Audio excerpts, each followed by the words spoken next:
उधर दिल्ली में बीजेपी के राष्ट्रीय महासचिव तरुण चुग से हमारी संवाददाता प्रियंका राय ने खास बातचीत की और इस बातचीत में क्या कुछ खास रहा देखिए जरा।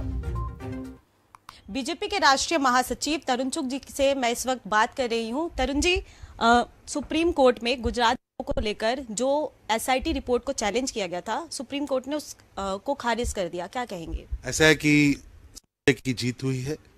सत्यमेव जयते का जो भारत की सांस्कृतिक विचारधारा है उसकी विजय हुई है। झूठ बोलने वाले पापियों की हार हुई है। सुप्रीम कोर्ट ने, भारत का सबसे बड़ा न्यायालय है, जाकिया जाफरी जो जैसे कई लोग जानबूझकर भारत के प्रधानमंत्री श्री नरेंद्र मोदी जी के खिलाफ कुप्रचार कर रहे हैं और कई वर्षों से कर रहे हैं, उनके गंदे षड्यंत्रों की सच्चाई सामने आई है। जनता के सामने दूध का दूध, पानी का पानी हुआ है। मैं भारत के न्यायालय का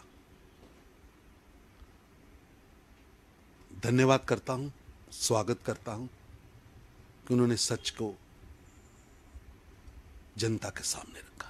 जी सर, मेरा अगला सवाल आपसे ये है कि कल एसवाईएल के मुद्दे पर सिद्धू मूसेवाला का एक नया गाना रिलीज हुआ है, जिसके बाद ये मुद्दा एक बार फिर से उठ गया है। ऐसा है कि लोक गायक वहाँ की विपदाओं के लिए, वहाँ की संघर्षों के लिए अपनी बातें करते आए हैं। पंजाब का पानी पंजाब के खेतों के लिए बहुत जरूरी है, उन्होंने इसका जिक्र किया है। और कांग्रेस ने एसवाईएल जहर बनवाई थी, कांग्रेस को उसका जवाब देना पड़ेगा। पंजाब का पानी पंजाब के खेत के लिए है। और मैं तो ये कहता हूँ कि पाकिस्तान को पानी क्यों देना है? जो पानी है वो भारत के दूसरे प्रांतों में जाए। पाकिस्तान से जाने से अच्छा है हरियाणा जाए, राजस्थान जाए, दिल्ली जाए, कहीं भी जाए, लेकिन पहले उस क्षेत्र के किसान की धरती का पेट भर के आगे बढ़े। जी सर, मेरा अगला सवाल है सर कि अग्निवीर योजना को लेकर लगातार विपक्ष सवाल खड़े कर रहा है, विरोध कर रहा है। ऐसा है कि देश के नौजवानों को एक दिशा देने के लिए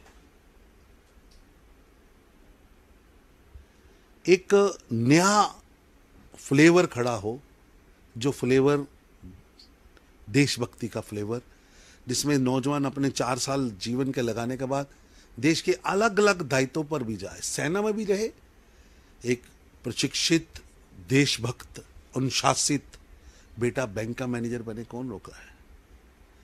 एक प्रशिक्षित देश के लिए काम करने वाला बेटा एक बड़ा व्यापारी बने, अग्निवीर हो। वो अग्निवीर जाकर समाज के किसी भी वर्ग में जाए और फौज का अनुशासन उसके साथ हो, वो जीवन की हर ऊंचाई पर पहुंचे। एक स्किल्ड फोर्स भारत के अलग अलग दायित्वों पर बैठे, जिसके मन के अंदर भारत माता की जय, देश की लिए लड़ने की इच्छा, देश की धरती के प्रति एक आदर, और जिसकी रग रग में देशभक्ति कूट कूट कर भरी हो। ये एक बहुत अद्भुत योजना है। ये भारत के भविष्य में बदलाव लाने वाली योजना है। ये भारत के जो सैन्य सिस्टम को बिना हिलाए, उसको उसी तरह स्ट्रांग, उसी तरह रेजिमेंट सिस्टम, उसी तरह सब कुछ रखे हुए एक नए तरह के नेतृत्व को खड़े करने का प्रयास है। और फौज से निकला हुआ नेतृत्व, चाहे वो फौज में भी रहे या भारत के किसी भी काम के अंदर वो जाए, ये अपने आप में एक बहुत अच्छी स्थिति है। और ये एक मौका है नौजवानों का आगे बढ़ने का। देश के शौर्य से निकले हुए शीर्ष व्यापार जगत के उद्योगपति बने। अग्निपथ योजना को आज देश के बड़े बड़े इंडस्ट्री समर्थन दे रहे हैं।